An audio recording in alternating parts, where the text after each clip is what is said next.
할아버지 진지왕은 정치를 혼란케 하고 음탕하다는 죄로 왕위에서 쫓겨난다. 아버지는 오촌 여동생 선덕여왕에게 왕위를 양보해야 했다. 신궁에 머물지도 못하시니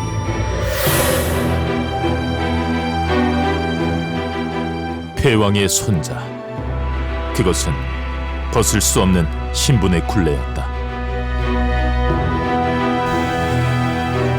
그러나 나는 담대한 꿈을 꾸기 시작했다. 적국 고구려로 들어가 연계 소문과 목숨을 건 회담을 하고 바다 건너 외국 행도 마다하지 않았다.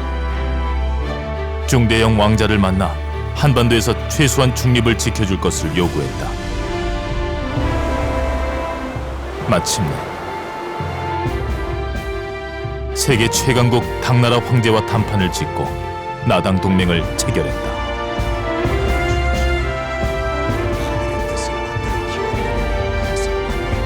나는 신라의 태종 무열왕 김춘추다.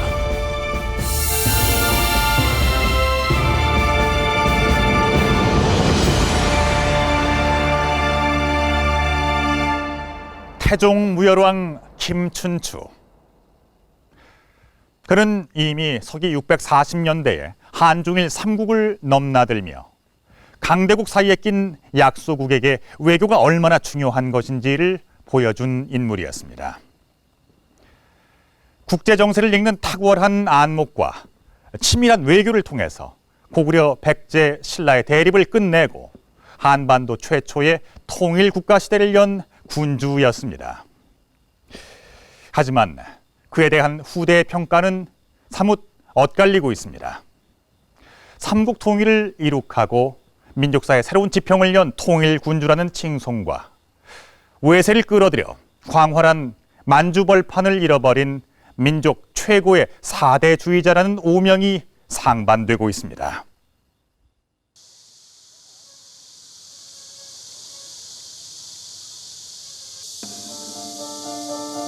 이곳 소릉박물관에는 당태종의 묘인 소릉에서 발굴된 다양한 석상들이 전시되어 있다.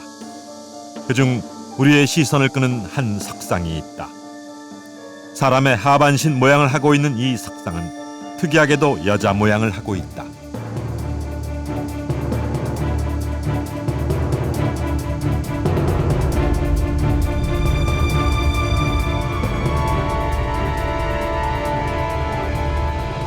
오랜 세월에 쪼개진 상태지만 세 겹의 치맛자락과 옷고름까지 생생하다. 是裙子，裙子或者袍子，裙子。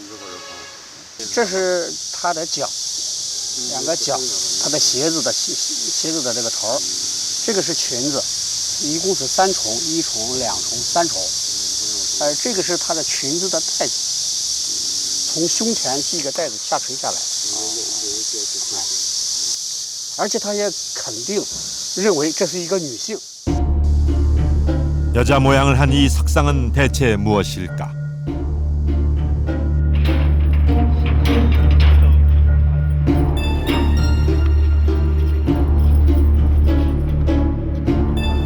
섬서성 고고유물관 수장고에는 이 여인상의 정체를 알 수 있는 유물이 보관돼 있다.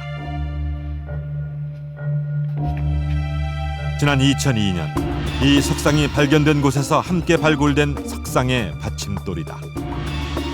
그런데 이 파편들엔 석상의 주인을 말해주는 글자가 새겨져 있었다.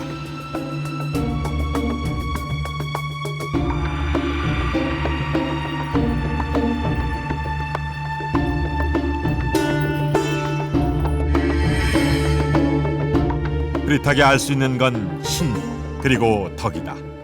과연 이 석상의 주인은 누구일까? 밝은 신 교수는 석상의 글씨를 연구 중이다.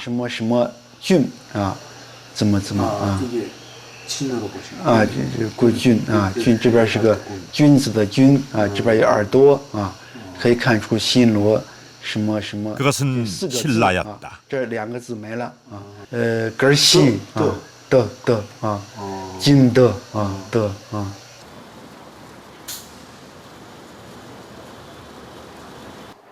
这 석상이 신라와 어떤 관련이 있을까?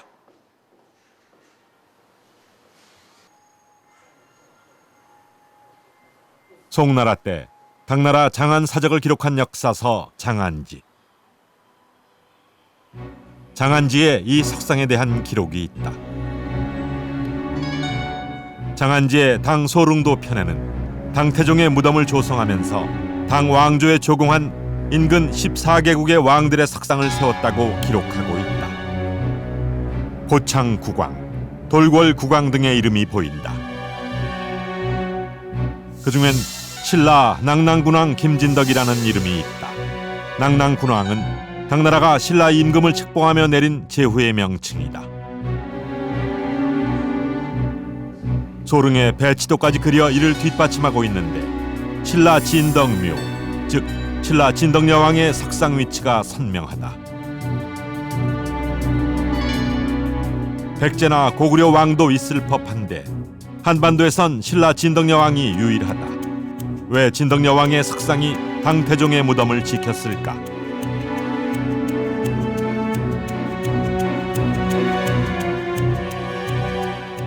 真德女王的石像，它的底座在这儿发现，这说明了当时唐朝跟新罗它保有密切的关系啊。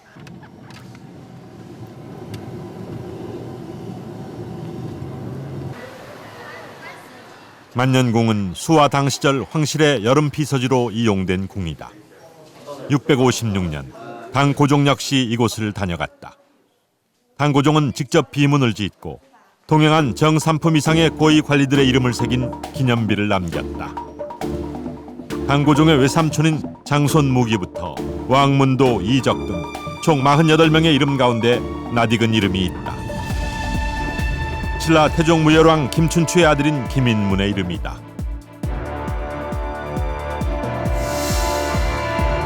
김인문은 태종 무열왕의 둘째 아들로 651년에 입당하여 고종 곁에 머물며 신라의 입장을 대변하고 있었다. 金人问就他当时是7次往返唐朝跟新罗啊。那么金人问当时是来到唐朝之后啊，他是获得了唐高宗的垂爱啊，所以就给他授予了左领军将军啊。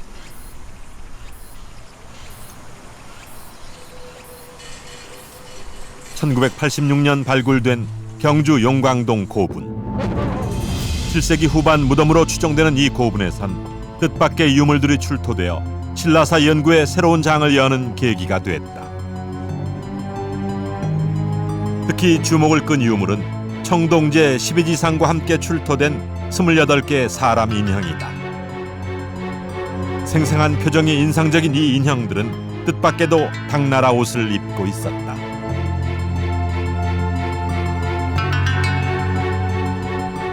629년 당나라의 화가가 그린 왕회도에는 당나라에 온 22명의 사신들 모습이 있다.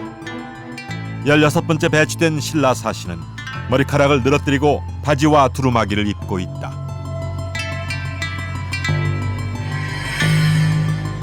용광동 고분의 신라 관리와 왕회도의 신라 사신의 옷차림이 몇 년 사이에 확연히 달라졌다. 649년 신라는 관복을 당나라식으로 바꾸었다.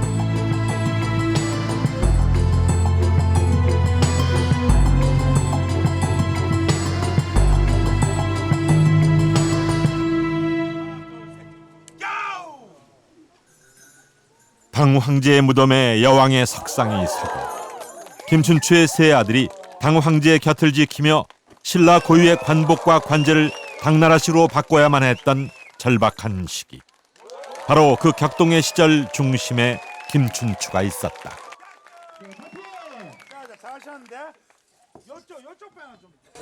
제가 나와 있는 이곳은 KBS의 새 대하 역사극 대왕의 꿈 촬영 현장입니다.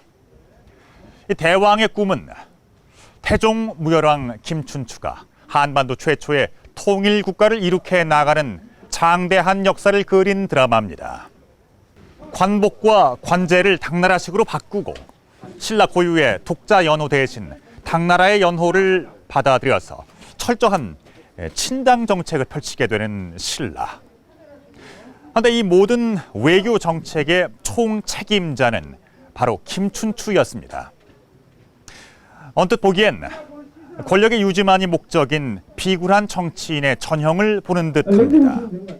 하지만 태종무열왕 김춘추는 그렇게 단순한 인물이 아니었습니다.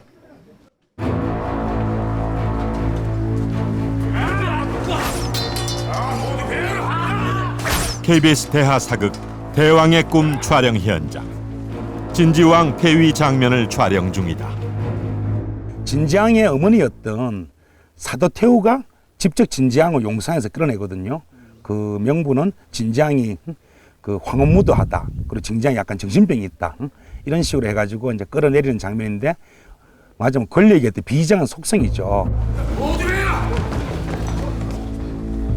진흥왕의 첫째 아들 동륜태자가 젊은 나이에 죽자 형 대신 왕위에 오른 이가 진지왕이다. 바로 이 진지왕이 김춘추의 할아버지다. 황제는 폐위되었소이다. 진지왕은 왕위에 오른 지 4년 만에 왕족들에 의해 쫓겨났다.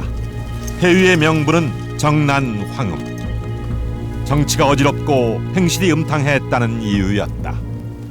뭔가 진지왕이 진흥왕을 계승해서 뭔가 후왕을 정점으로 하는 뭔가 지배 체제를 더욱더 굳히고자 하는 그런 방향으로 나아가려고 했기 때문에 귀족들이 반발을 받았고, 그 명분으로 진지왕이 아마 그 황음했다라고 하는 명분을 씌워서 진지왕을 왕위에 내몰고 죽이게 되는 것이 아닌가.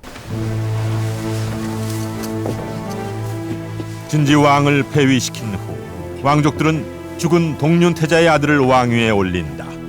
폐위된 진지왕의 조카, 그가 바로 진평왕이다. 성인이 된 진평왕은 딸만 셋을 두었다. 훗날 선덕의 왕이 되는 덕만과 천명공주, 그리고 백제무왕과 결혼했다고 전해지는 선화공주다. 폐위된 진지왕에게는 아들 김용춘이 있었다. 진평왕은 사촌 동생 김용춘을 천명공주와 결혼시킨다.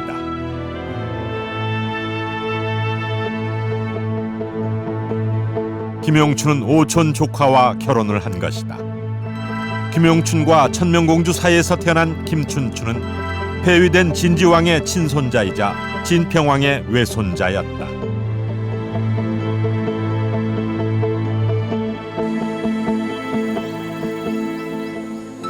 그런데 진평왕이 죽은 후 왕위 계승이 심상치 않다. 진평왕의 딸 덕만이 우리나라 최초의 여왕이 된 것이다. 선덕여왕은 김춘추의 이모이자 육촌 누나였다.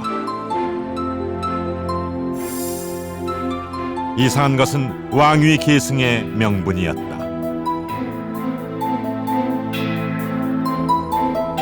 김씨 왕족 중 남자 성골이 없어 여왕을 세웠다는 것이다.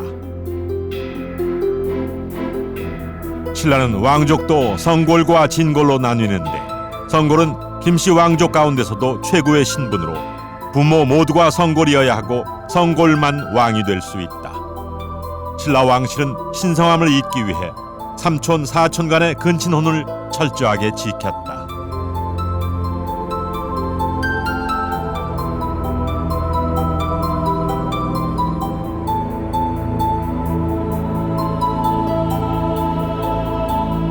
실제 아랍 같은 데서는 사촌 간의 혼인이 많이 벌어져요. 왜냐하면 양이 100마리가 있는데 아들, 딸한테 50마리씩 나눠주거든요.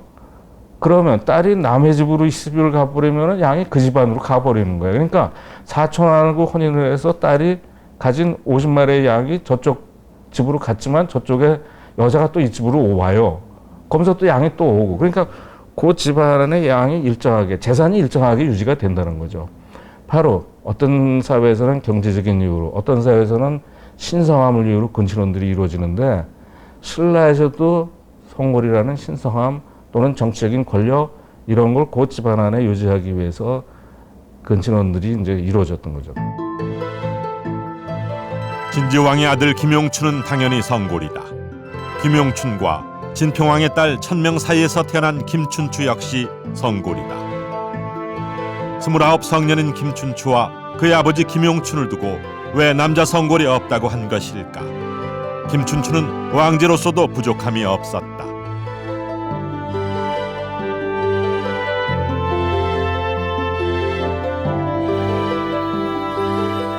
삼국유사 도화녀와 비형랑 편을 통해 김춘추가 왕이 되지 못한 단서를 유추할 수 있다.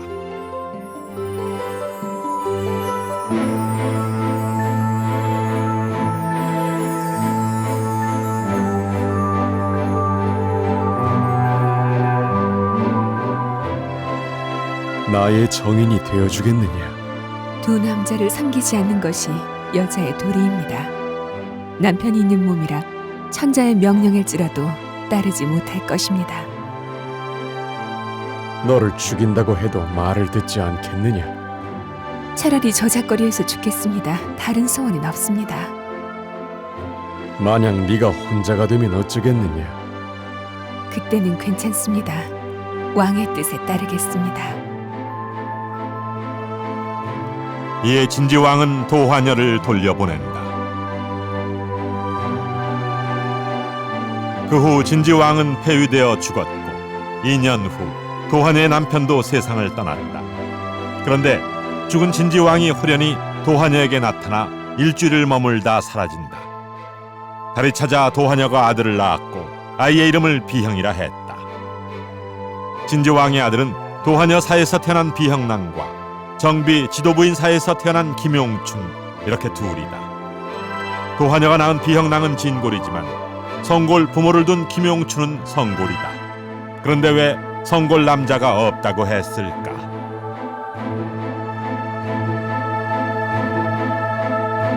탁월한 능력을 가진 그 진지왕의 아들인 용춘이랄지 또 용춘의 아들인 결국은 이제 김춘추, 이런 사람들이 왕위 계승에 전혀 그때 거론이 안 됐다는 사실은 결국은 용춘이나 김춘추가 결국은 성골이 아니었기 때문에 그렇다, 이렇게밖에 볼 수 없는 거죠.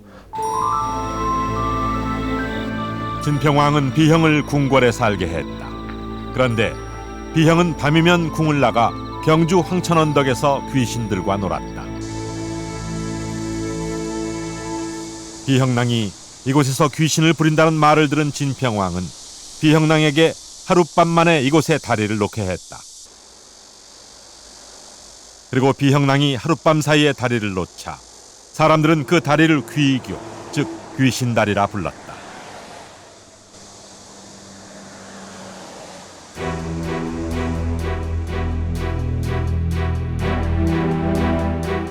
황룡사 구축목탑은 선덕여왕 제위 시절인 645년에 창건됐다.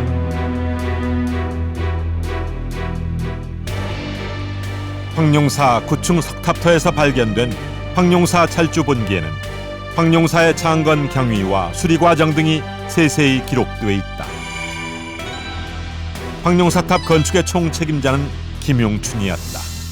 용수는 김용춘의 다른 이름이다. 그 비형랑의 기록을 훑어보면 귀신다리, 즉 기교를 축조한 기록이 나타납니다.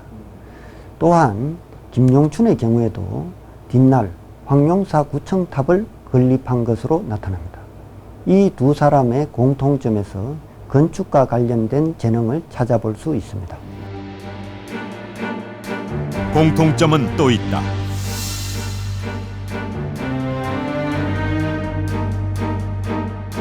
내성사신과 집사는 모두 궁중 내 살림을 책임지는 관직으로 같은 기관이다. 603년생인 김춘추의 나이를 고려할 때 김용춘은 580년 전후 출생으로 582년생인 비형랑과 비슷한 나이이다. 김용춘이 탄생하게 된 것은 아마도 성골 집단 간 내부에서 출생했던 것이 아니고 아마 자기 모는 계통이 다른 데서 들어와 가지고 거기에서 낳았던 것이 아닌가 그렇게 생각이 됩니다. 학계에서는 흔히 그 비형랑이 용춘을 상징하는 것이 아닌가 그렇게 보고 있습니다. 그렇게 보면 용춘이 성골이 아니라 진골로 인정받게 되었던 것도 그 목의 출자에 문제가 있었기 때문이다. 비형랑과 김용춘 두 사람은 동일 인물이 아닐까? 김용춘이 비형랑과 다른 사람이라면 김용춘과 그의 아들 김춘추가 성골이 아닐 이유가 없다.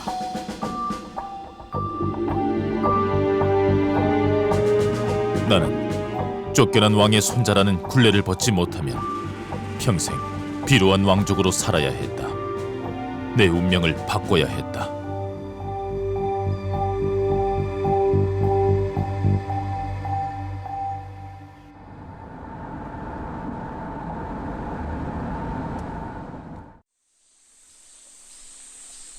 금관가야의 마지막 왕 구형왕. 그의 자손들 또한 비운의 왕손이었다. 532년 금관가야가 신라에 병합되자 구형왕을 비롯한 왕족들은 신라의 진골 귀족으로 살게 된다. 구형왕의 아들이었던 김무력은 553년 신라가 한강 유역을 확보할 때 큰 공을 세워 한강 유역에 세워진 신주의 군주가 된다. 김무력이 바로 김유신의 조부다.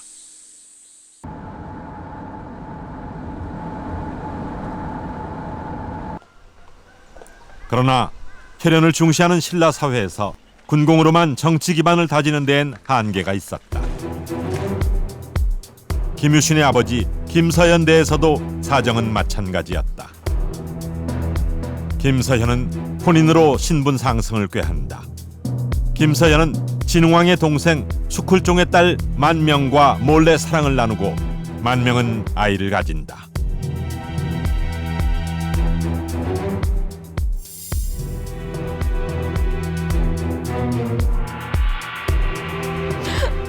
당장 이 아이를 데려가라. 방문을 봉하고 물 한 모금 주지 마라. 아버지, 아버지, 아버지! 결국 만명은 벼락이 치는 틈을 타 김서현과 함께 집을 탈출한다. 그리고 만노군, 즉 지금의 충북 진천으로 도망가 거기서 김유신을 낳는다.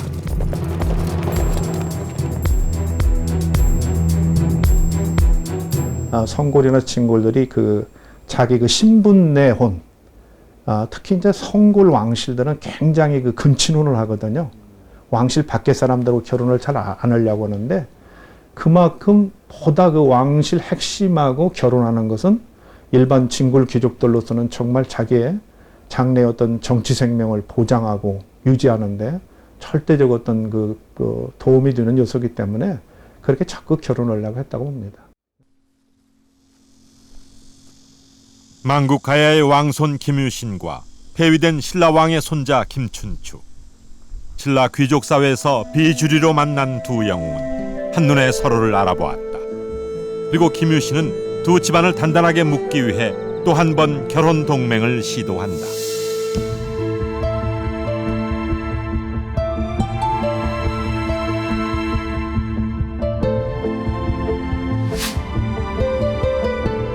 김유신은 동생 문희와 김춘추를 연결시켜준다.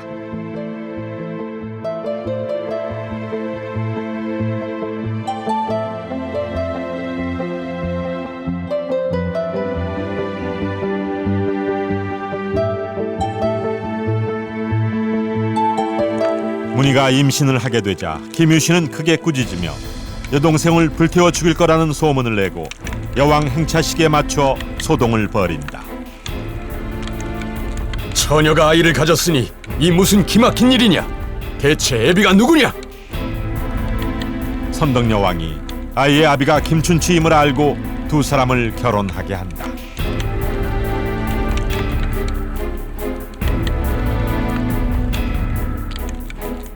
김유신에게는 김춘추가 가지지 못한 무력이 있었고 김춘추에게는 역시 김유신이 가지지 못한 신라 왕실의 후예라고 하는 명분과 정통성이 있었습니다.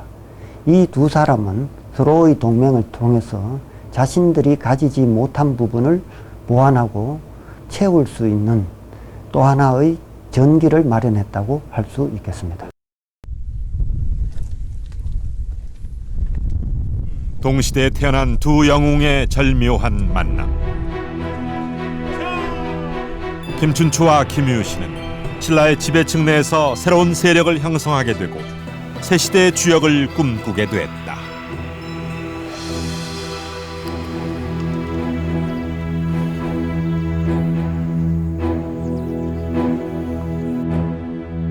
훗날 신라의 기둥이 될 김춘추와 김유신이 평생의 동지로 맺어질 그 당시, 동북아시아는 그야말로 격동의 시대였습니다. 당시 중국에선 200년 가까이 지속되어 왔던 남북조 시대의 혼란이 끝나고 강력한 통일 국가, 당나라가 등장합니다. 형과 동생을 죽이고 2대 황제에 오른 당태종은 막강한 권력을 휘두르고 있었습니다. 또 백제는 641년 무왕의 뒤를 이어 등극한 의자왕이 대대적인 숙청 작업을 통해서 왕권을 강화하고 있었고요. 고구려는 642년 연개소문이 쿠데타를 일으켜서 왕과 반대파를 제거하고 스스로 대망리지에 올라 모든 권력을 장악했습니다. 또 그런가 하면 일본도 역시 황태자인 중대형이 정변을 일으켜서 120년간 전국을 장악해왔던 백제계 소아씨를 제거하고 다이카 개신 정권을 수립하게 됩니다. 그러나 이것은 여왕의 통치하에 있던 신라에겐 크나큰 위기였습니다. 649년 당에서 돌아오는 김춘추 일행이 서해를 항해하고 있었다. 그런데 고구려 수군들이 김춘추 일행을 뒤쫓기 시작했다. 나당 동맹이 이루어졌다는 정보를 들은 이상 김춘추를 살려둘 수는 없었다. 부하 온군회가 김춘추와 옷을 바꿔 입었다. 온군회 덕분에 김춘추는 구사일생으로 목숨을 건진다.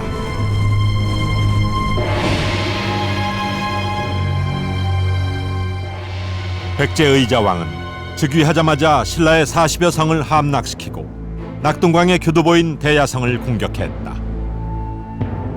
김춘추가 나당연합을 꿈꾼 것은 바로 6년 전 대야성에서 벌어진 비극적인 사건으로부터 시작된다. 대야성 성주는 김춘추의 사위 품석이었다.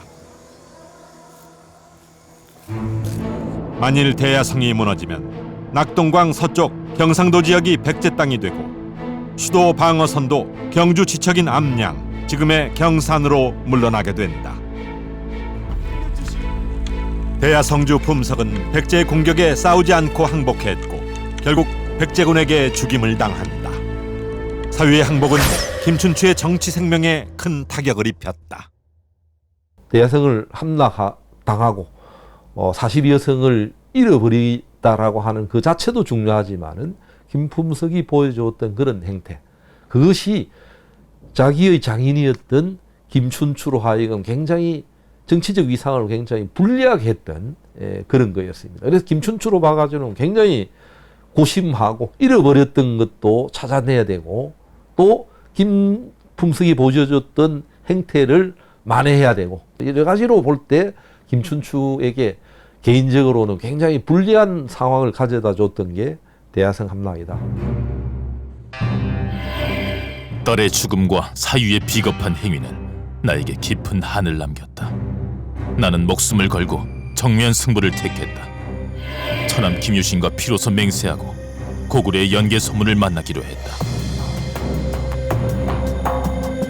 공이 만약 고구려에 가서 돌아오지 못한다면 내 말발굽이 반드시 고구려와 백제 궁전을 짓밟을 것이오. 60일이면 돌아올 것인데 만일 이 기간 내에 돌아오지 않는다면 다시 볼 기약이 없을 것이오.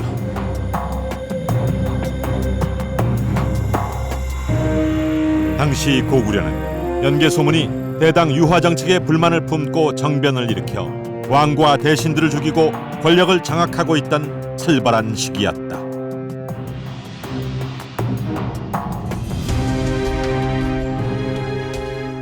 당시 신라와 고구려 두 나라는 적대적인 관계였다.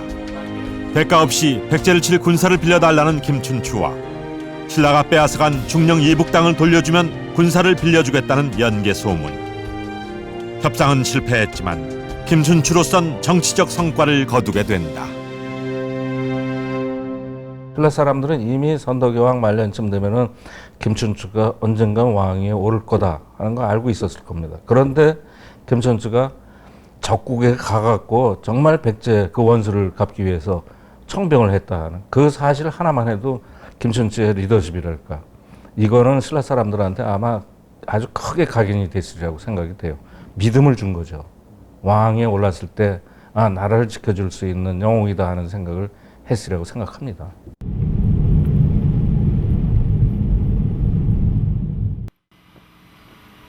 정지원이 있는 고야산은 1200년의 역사를 자랑하는 산 위의 불교 도시다. 약 117개의 사원이 모여있는 일본 3대 영지 중 한 곳이다. 그중 이곳 정지원에는 귀중한 고대 유물들이 보관돼 있다.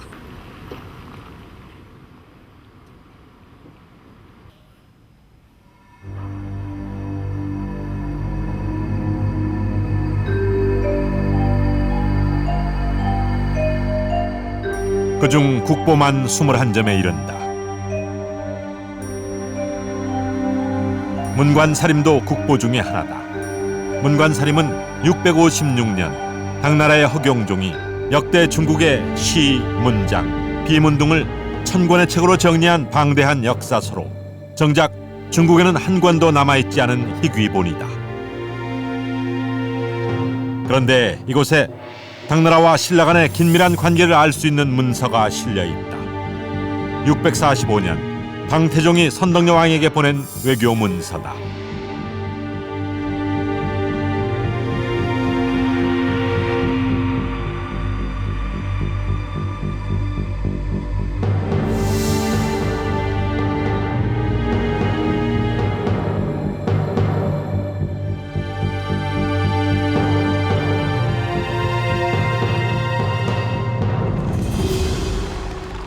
결국 신라는 3만의 군대를 파병한다.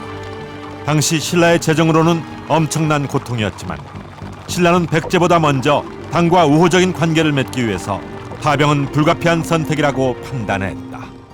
당시 신라는 백제의 침략이 큰 어려움이었죠. 그래서 백제를 어떻게든 막아내야 되는데 신라만의 국력으로는 부족했고, 당의 군사적 지원이 있어야 되는데 당태종은 관심이 없고, 그러니 일단 당태종의 요청을 받아들이면 그 이후 당태종이 우리 신라의 요청도 수용할 수 있을 것이다, 그렇게 판단했다고 파악됩니다. 그러나 당군은 안시성에서 대패하여 철수한다. 아마도 그 병력을 파견하지 말자, 이런 쪽부터 파견하면 얼마를 파견하자 말자라고 하는 그런 걸 둘러싸고 상당히 논란이 있었는데, 저는 뒷날 그 전후의 사정으로 봐가지고 김춘추와 김유신 일파, 소위 그 왕당파 쪽에서는 훨씬 더 적극적으로 파병을 하자라고 하는 쪽이 아니었나, 그렇게 생각이 됩니다. 파병을 많이 하자 또는 파병을 하자라고 적극적으로 주장한 쪽은 아무런 소득이 없이 돌아왔고, 또 고구려로부터 위협만 당하게 되는 그런 상황이었기 때문에 불리해지게 된 거죠. 646년 일본. 갑자기 김춘추가 일본에 등장한다.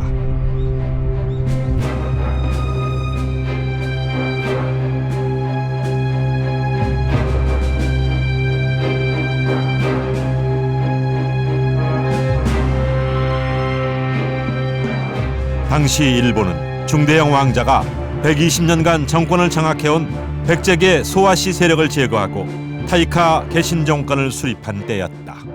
외국은 백제와 우호적이었습니다. 그리고 신라와는 오히려 적대적이었어요.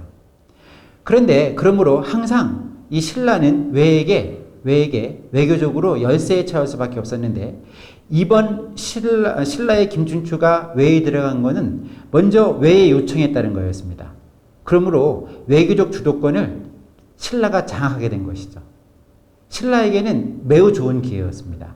그래서 김춘추가 들어갔을 때 아마 외국에 요청했던 최대의 목적은 백제 공격을 위한 군사 파견이었을 것입니다. 백제와 일본 사이의 틈이 벌어지자 재빨리 그 공백을 김춘추가 포착해냈다.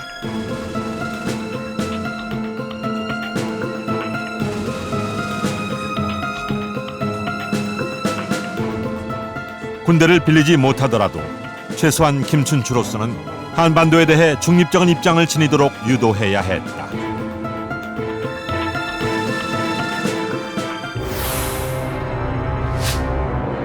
그런데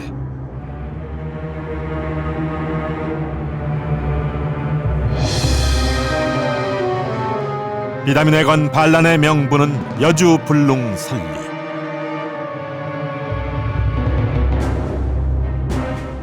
여자가 왕이 되니 정치를 잘못해 나라가 어지러워진다. 고구려 파병 실패와 황룡사 구충탑의 무리한 건축으로 신라 백성들의 삶은 피폐해졌고 이것이 여왕의 통치력에 대한 불신으로 귀결된 것이다. 명활산성에 진을 친 반란군은 기세등등했다. 유성이 정부군의 진영에 떨어지는 등 비담의 난은 성공하는 듯했다. 그러자 김유신이 기지를 발휘해 불붙인 허수아비를 연에 실어보내고 결국 반란군을 진압했다.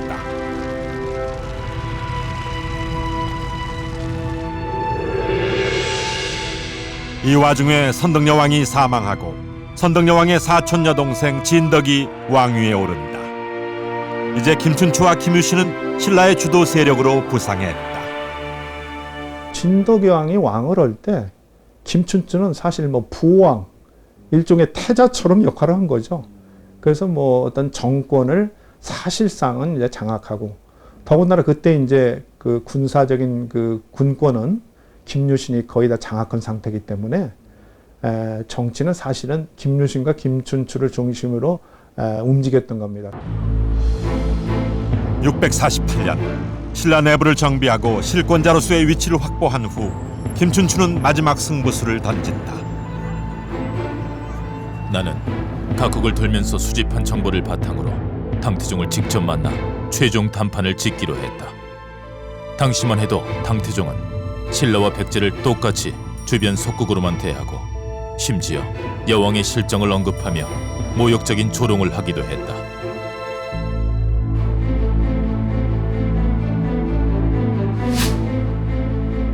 그러나 모욕을 견뎌내야 했다. 나는 신라가 필요한 것을 절대 먼저 말하지 않았다. 학문과 시를 나누며 당태종과 인간적인 신뢰를 쌓았다. 김춘추는 유교 경전 강론과 석전 대례에 참여하고자 하는 뜻을 밝혔다. 물러서고 나아갈 때를 정확히 파악하고 있었던 김춘추. 오히려 다급해진 쪽은 당태종이었다. 김춘추는 당태종을 문화를 통해서 감동을 시킵니다. 자기가 당태종을 만난 이유는 고구려 백제를 멸망시키는데 군대를 보내달라고 간 건데 그 얘기는 다 접어두고 무슨 얘기부터 하냐면은 석전, 공자에 대한 제사를 구경하고 싶다. 국학에 가서 유교 경전을 강론하는 걸 청안하고 싶다. 이 이야기부터 합니다. 당태종한테. 가서 석전 구경하고 국학 유교 경전 강론하는 거 다 보고 와요. 그랬더니 당태종이 먼저 묻는 거예요. 너 사실 나한테 하고 싶은 얘기가 뭐냐? 물론 백제를 견제해야 할 우리에게는 당이 필요했다. 그러나 당나라도 고구려를 혼자 힘으로는 공략할 수 없고 신라의 힘이 절대 필요하다는 점을 간파하고 있었다. 고구려와 일본을 거치며 파악한 정세 분석은 당태종의 마음을 사로잡았고 마침내 당태종과 나는 나당 동맹에 합의했다. 어떠냐? 현실적으로 조금 그 열세에 몰렸지만은 김춘추는 그 열세인 그 현실을 되돌려서 당나라의 그 어떤 그 욕망이나 소망을 정확히 읽어내고요. 당태종이 무엇을 원하는 걸 욕망을 읽어내고 거기에 가서 그들과 적절한 합의를 해서 자기 국익도, 그러니까 자기 국가도 지켜내고 나중에는 결국은 이제 백제를 다 차지하고 또 고구려의 땅의 상당 부분을 차지하게 하는 그런 탁월한 외교적 능력과 비전을 가졌다고 봐야 하는 거죠. 당에 다녀온 지 5년 후인 654년 마침내 김춘추는 왕위에 올랐다. 할아버지 진지왕이 왕에서 쫓겨난 지 76년 만의 일이었다. 죽음을 불사하고 삼국을 오가면서 그가 꿈꾸었던 건 동북아의 기존 질서를 엎고 판을 새로 짜는 것이었다. 드디어 그때가 온 것이다.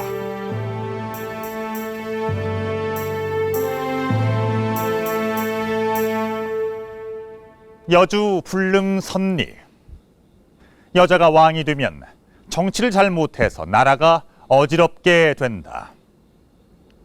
선덕과 진덕여왕 통치 22년 동안 신라는 끊임없이 외세의 침략을 받고 내부적인 갈등이 증폭되는 고통의 시기를 겪었습니다. 이 시기 김춘추는 신라의 외교와 다음 세대 신라에 나아갈 바를 준비합니다. 오랜 기다림 끝에 마침내 왕위에 오른 김춘추는 개혁을 단행해 흔들렸던 신라의 내부를 정비합니다. 마침내 660년 7월 13만의 당나라군과 5만의 신라군으로 구성된 나당연합군이 김춘추의 필생의 숙적이었던 백제를 공격해 멸망시킵니다. 그리고 이듬해 김춘추는 갑작스러운 죽음을 맞이합니다. 그의 뜻은 아들인 문무왕에게 전해져서 668년 고구려를 정복하고 마침내 삼국 통일을 이룩합니다.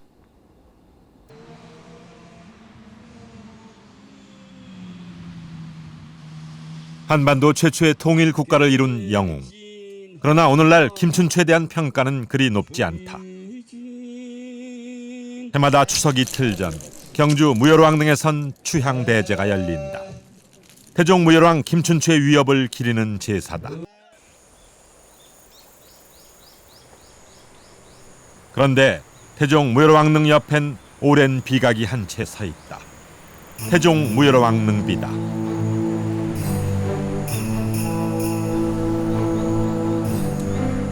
비석은 사라졌지만 화려한 거북 모양의 받침돌과 여의주를 든 2마리 용으로 장식된 머릿돌이 김춘추의 위협을 말해주고 있다.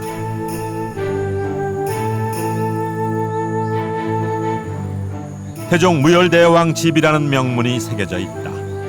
그 가운데 우리의 눈길을 끄는 건 태종이라는 묘호다. 태종은 왕조 시대의 업적이나 덕행이 뛰어나 창업 군주 태조에 버금갈 만한 임금에게 올리는 시호다.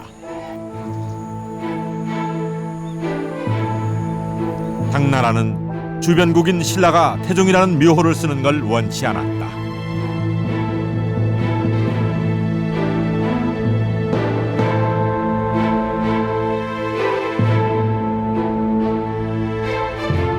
그러나 신라 역시 단호하게 거절했다.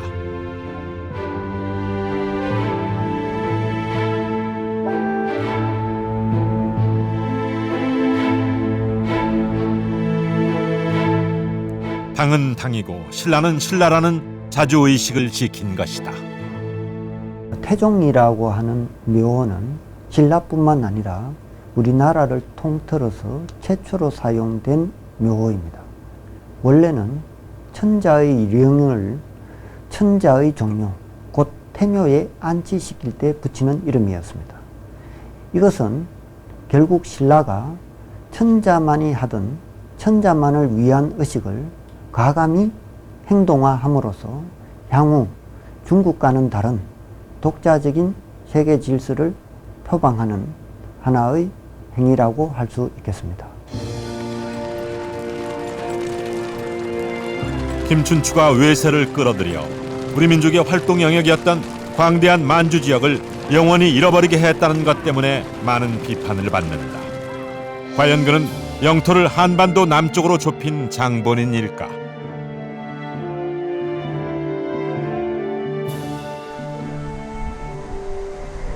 연천 대전리 산성은 나당 전쟁의 격전지다. 675년 신라는 이곳에서 당나라와 한반도의 운명을 건 격전을 치룬다. 백제와 고구려를 정복한 후 당은 한반도를 지배하고자 했다. 하지만 신라에게 당과의 연합은 일시적 제휴에 불과했다. 신라는 고구려와의 전쟁이 끝나자마자 한반도에서 당을 몰아내기 위해 10년여에 걸친 대당 전면전을 벌인다. 마침내 이곳에서 20만 당군을 대파하고 신라는 한반도를 통일시킨다. 곧이어 만주에서는 고구려 유민 대조영이 당나라를 몰아내고 발해를 세워 옛 고구려 땅을 모두 차지했다.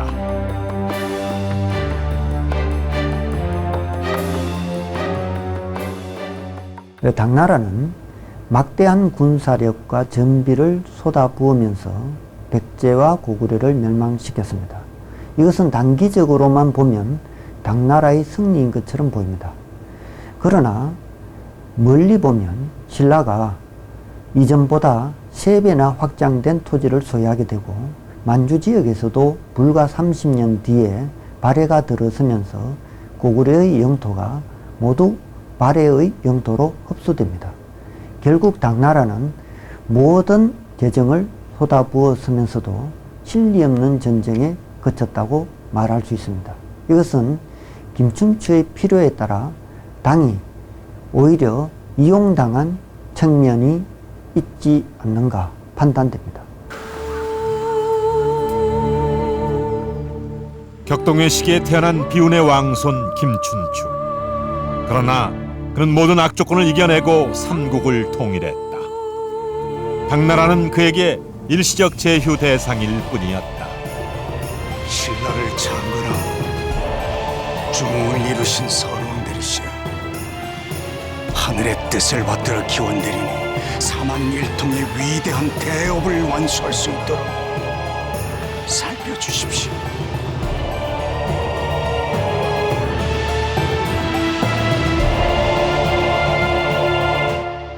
고구려 백제 신라는 그 당시 뭐 동족이라는 생각 자체가 없었고 서로 죽고 죽이는, 망하느냐 살아남느냐 하는 전쟁을 벌이고 있는 상황이고, 신라는 백제 고구려의 양쪽의 침략을 받아갖고 정말 그 국가의 운명이 풍전등화 같은 상황에서 피할 수 없는 선택을 한 거죠. 한국인의 탄생도 삼국 통일을 통해서 이제 시작이 됐다고 이야기를 할 수 있는 거죠.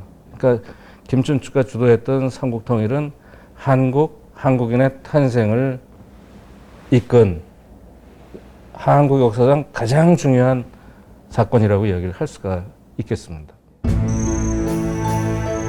내가 당나라와 손을 잡고 백제와 고구려를 공격한 것에 대한 평가는 엇갈릴 수 있다. 그러나 그 길만이 내 백성을 지키는 최선의 길이었다. 약소국에게 협상해야 할 강대국이 하나밖에 없다는 것은 최악의 외교 조건이었다. 4대 강대국과 다양하게 협상할 수 있는 오늘날 한반도의 여건은 당나라에게만 매달려야 했던 신라에 비한다면 얼마나 행복한가.